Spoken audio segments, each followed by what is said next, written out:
यूं ही नहीं ताज ताज बन जाता है। शिल्पकारों का हुनर और चुनिंदा संगमरमर ताज को नायाब बनाते हैं। कुछ ऐसे ही चुनिंदा जगहों से बस खास ही चुनकर लाता हूँ। कतरे कतरे को मैं हीरे सा परखता हूँ। यूं ही नहीं मैं रजनीगंधा बन जाता हूँ। आज इसके पूरे संकेत मिल गए कि अभी तो प्रधानमंत्री नरेंद्र मोदी पीएम की कुर्सी पर अभी और लंबी पारी खेलने वाले हैं। 75 साल पर नरेंद्र मोदी नई ऊर्जा के साथ वैसे ही जुट गए हैं जैसे वो 2014 में जुटे थे। आज पीएम मोदी अपने जन्मदिन पर मध्य प्रदेश के धार पहुंचे। पीएम मोदी ने धार में रोड शो निकाला जिसमें लोगों का भारी जनसैलाब उमड़ा नजर आया। पीएम मोदी ने विकसित भारत के लिए स्वदेशी का मंत्र दिया और कहा कि जिस तरह महात्मा गांधी ने स्वदेशी को आजादी का जरिया बनाया था, उसी तरह भारत के लोगों को स्वदेशी को विकसित भारत की नींव बनाना होगा। यानी बर्थडे में भी दुनिया हैप्पी बर्थडे बोल रही है। नरेंद्र मोदी बोल रहे हैं कि हमें मिलकर जो है भारत को इतना विकसित बना देना है, अपने स्वदेशी माल को इस तरह से खरीदना है, अपने यहां खपा लेना है कि हर घर में केक कटे भारत के विकास का। सुनिए पीएम ने क्या कहा है। क्योंकि मुझे 2047 तक विकसित भारत बना के रहना है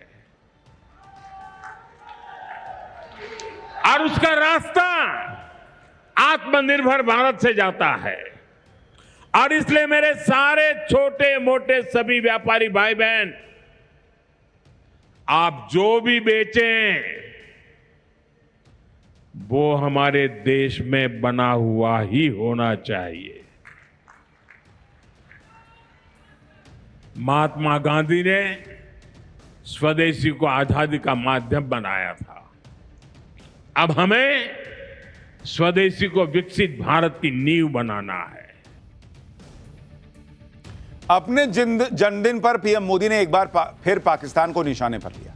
ऑपरेशन सिंदूर में पाकिस्तान को धूल चटाने का जिक्र करते हुए साफ कर दिया कि यह नया भारत है, परमाणु धमकी से नहीं डरता, घर में घुसकर मारता है। यानी बर्थडे में उन्होंने पाकिस्तान को समझा दिया कि भाई फिर मारेंगे तुम। पाकिस्तान से आए आतंकियों ने हमारी बहनों बेटियों का सिंदूर उजाड़ा था। हमने ऑपरेशन सिंदूर करके आतंकी ठिकानों को उजाड़ दिया है।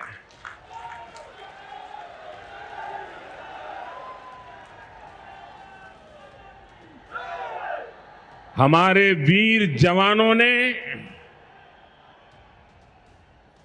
पलक झपकते ही पाकिस्तान को घुटनों पर ला दिया। ये नया भारत है। ये किसी की परमाणु धमकियों से डरता नहीं है। इधर नरेंद्र मोदी भारत को विकसित बनाने का संकल्प ले रहे हैं, पाकिस्तान को फोड़ रहे हैं। उधर कांग्रेस और इंडी गठबंधन के नेता ये सपने देख रहे हैं कि नरेंद्र मोदी अब रिटायर होंगे कि तब होंगे। भाई ऐसे लोगों को यह भी याद दिला दूं कि अब तक देश में कई प्रधानमंत्री ऐसे हुए हैं जो 80 साल में भी रिटायर नहीं हुए। जैसे इमरजेंसी के बाद देश के प्रधानमंत्री बने मोरारजी देसाई की उम्र पद छोड़ते वक्त 83 साल से ज्यादा की हो चुकी थी। इसी तरह कांग्रेस की अगुवाई वाली यूपीए सरकार का दूसरा कार्यकाल खत्म होते वक्त पूर्व पीएम मनमोहन सिंह की उम्र 82 ईयर्स के करीब हो चुकी थी। पूर्व पीएम अटल बिहारी वाजपेयी का कार्यकाल जिस वक्त खत्म हुआ वो 79 साल के पार हो चुके थे। पूर्व पीएम इंद्र कुमार गुजराल भी जब पीएम पद से हटे उनकी उम्र 78 साल के पार जा चुकी थी। तो भाई इस देश में और भी कई बुजुर्ग प्रधानमंत्री रह चुके हैं और नरेंद्र मोदी की फिटनेस तो अभी अलग लेवल पर है।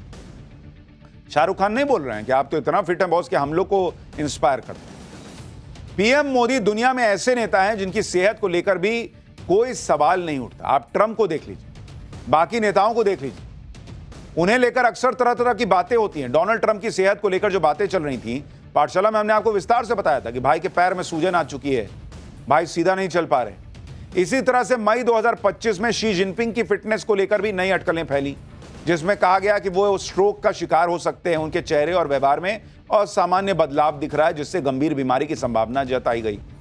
अगस्त 2025 में डोनाल्ड ट्रंप के साथ अलास्का शिखर सम्मेलन के दौरान पुतिन के पैरों और दाहिने हाथ का कांपना कैमरे में रिकॉर्ड हुआ, जिससे पुतिन को पार्किंसन है इसकी अफवाह फैल गई। नवंबर 2024 में कजाकिस्तान में भाषण के दौरान पुतिन के पैर कांपते दिखाई दिए। एक्सपर्ट ने इसे पार्किंसन या स्ट्रोक के बाद की जटिलताओं से जोड़ा, लेकिन कोई पुष्टि नहीं हुई। और वो जो बाइडेन, वो भाई साहब तो इधर से उधर चले जाते थे, लेकिन नरेंद्र मोदी भाई साहब वो तो एकदम धड़ दौड़ते हुए प्लेन पे चढ़ जाते हैं, जहीं कहीं विदेश जाते हैं, बढ़िया योगा करते हैं। नरेंद्र मोदी आज भी सुपर हिट हैं, सुपर फिट हैं। चाहे वो लंबी लंबी विदेश यात्राएं कर ले, चाहे विदेश यात्राओं में बैक टू बैक मीटिंग्स कर लें, चाहे विदेश यात्रा से लौटते ही देश में अपनी ड्यूटी पर लग जाएं, चाहे पीएम के तौर पर अपना काम कर रहे हों या फिर पार्टी के नेताओं के तौर पर काम कर रहे हों, भाई साहब उनके चेहरे पे थकान ही नहीं दिखती। हम लोग नरेंद्र मोदी अमेरिका जाते हैं, यहां से 16-17 घंटे की फ्लाइट है, फिर टाइम जोन चेंज हो जाता है, हम लोग रिपोर्टिंग कर रहे होते हैं क्योंकि टाइम जोन चेंज हो गया, बॉडी क्लॉक जो है वो डिफरेंट तरीके से बिहेव करने लगता है। नींद जो है वहां, यहां जब रात होगी तो वहां दिन होता है, तो बॉडी क्लॉक एडजस्ट होने में टाइम लगता है, उसमें आपको रिपोर्टिंग भी करनी है, सब कुछ करना है। अमेरिका का दौरा खत्म होते होते हम लोगों की हालत खराब होने लगती है इस उम्र में। और नरेंद्र मोदी भाई साहब वो ये दौरा वो दौरा, वहां से निकल गए, वहां से लौटे, भारत में तुरंत इंस्पेक्शन करने का ही निकल गए। नरेंद्र मोदी की फिटनेस अलग लेवल पर है बॉस, और ये फिटनेस कैसे है उसके बारे में जान लीजिए। नरेंद्र मोदी पर कई किताबों और अलग अलग रिपोर्ट्स के दावे के मुताबिक कहा जाता है कि पीएम मोदी 3.5-4 घंटे से ज्यादा नहीं सोते हैं, शाम 6 बजे के बाद कुछ खाते नहीं हैं। नरेंद्र मोदी सुबह 4 बजे उठ जाते हैं और उनका यह रूटीन तब से है जब वो गुजरात के मुख्यमंत्री थे। सुबह उठने के बाद पीएम मोदी कुछ देर टहलते हैं और फिर योगा करते हैं। योग में सूर्य नमस्कार और मेडिटेशन उनके रूटीन का हिस्सा है।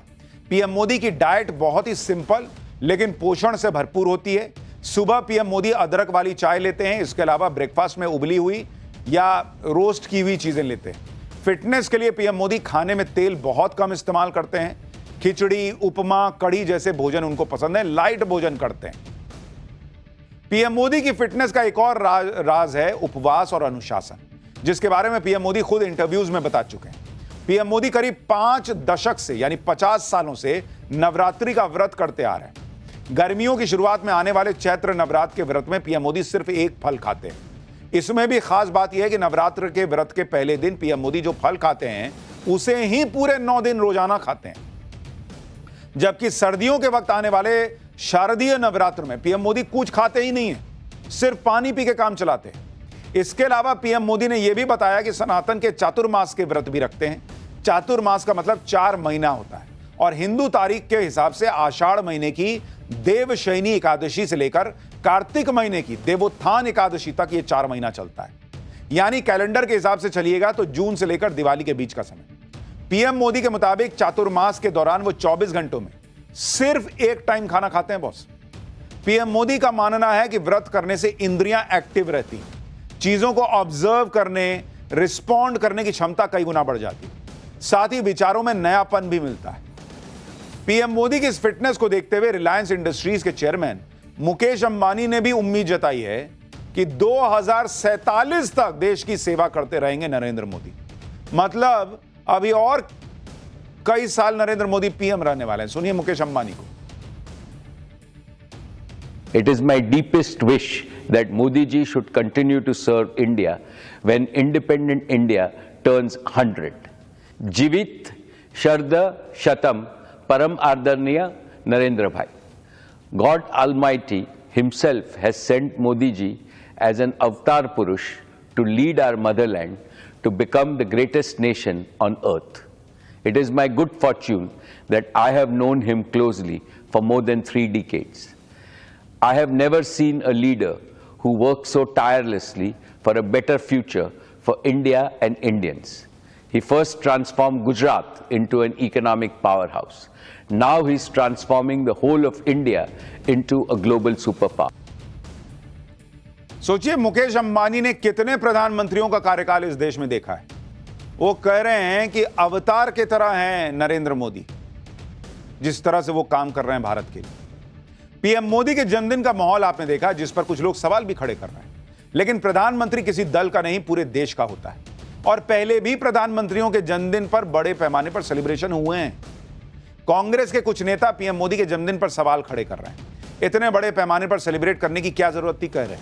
इतने विज्ञापन देने की क्या जरूरत थी। ये नेता शायद इतिहास भूल गए हैं कि खुद कांग्रेस के दौर में प्रधानमंत्रियों के जन्मदिन किस तरह से सेलिब्रेट किए जाते थे। जवाहरलाल नेहरू से लेकर इंदिरा गांधी और राजीव गांधी तक सभी के जन्मदिन बड़े पैमाने पर सेलिब्रेट होते थे। इतना ही नहीं, इन नेताओं के निधन के बाद भी जन्म जयंती समारोह भी धूमधाम से मनाया जाता रहा।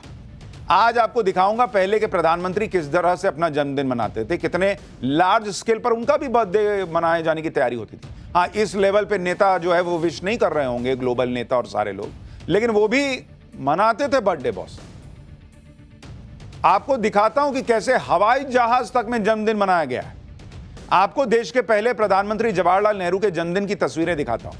यह साल 1954 का वीडियो है जिसमें जवाहरलाल नेहरू अपना 65वां जन्मदिन सेलिब्रेट करते दिख रहे हैं। नेहरू के जन्मदिन सेलिब्रेशन के लिए दिल्ली के नेशनल स्टेडियम को चुना गया था। जवाहरलाल नेहरू एक खुली जीप में सवार होकर स्टेडियम में आते हैं, जहां 50,000 लोग उनका इंतजार कर रहे थे। इसमें बड़ी संख्या में बच्चे भी थे। नेहरू अपने गले से हार निकालकर बच्चों और लोगों पर उछाल रहे थे। दिल्ली के नेशनल स्टेडियम में जवाहरलाल नेहरू के जन्मदिन पर 2000 बच्चों ने खास प्रोग्राम भी पेश किया। बच्चों ने सिंक्रोनाइज योग परफॉर्म किया। उस साल जवाहरलाल नेहरू का जन्मदिन बेहद ग्रैंड लेवल पर सेलिब्रेट किया गया था। अब कोई पूछ सकता है कि भाई अभी तो देश आजाद हुआ था, उसके तमाम चैलेंजेस थे, पीएम ऐसा क्यों बर्थडे मना रहे हैं। लेकिन भाई ठीक है, लोग बुलाए गए, मनाए गए, उस वक्त किसी ने कुछ नहीं कहा। लेकिन आज नरेंद्र मोदी कर रहे हैं तो अरे ये क्या हो गया। इसी तरह से 1957 में जवाहरलाल नेहरू का जन्मदिन बहुत ही शानदार लेवल पर सेलिब्रेट किया गया था। 1957 में भी दिल्ली के नेशनल स्टेडियम में नेहरू जी ने जन्मदिन हजारों लोगों के बीच मनाया था। हजारों की संख्या में बच्चे उस कार्यक्रम में शामिल हुए थे। बच्चों ने जवाहरलाल नेहरू को सलामी भी दी थी। यह तस्वीर 1957 में नेहरू जी के जन्मदिन की है। भारत में यह पुरानी परंपरा रही है कि प्रधानमंत्री के जन्मदिन को बड़े पैमाने पर सेलिब्रेट किया जाए। प्रधानमंत्री ने जनता के लिए कितने काम किए हैं, कितनी योजनाएं शुरू की हैं, वो भी इस मौके पर बताया जाता रहा है। लेकिन कांग्रेस के समय तो एक दौर ऐसा भी था जब हवाई जहाज में भी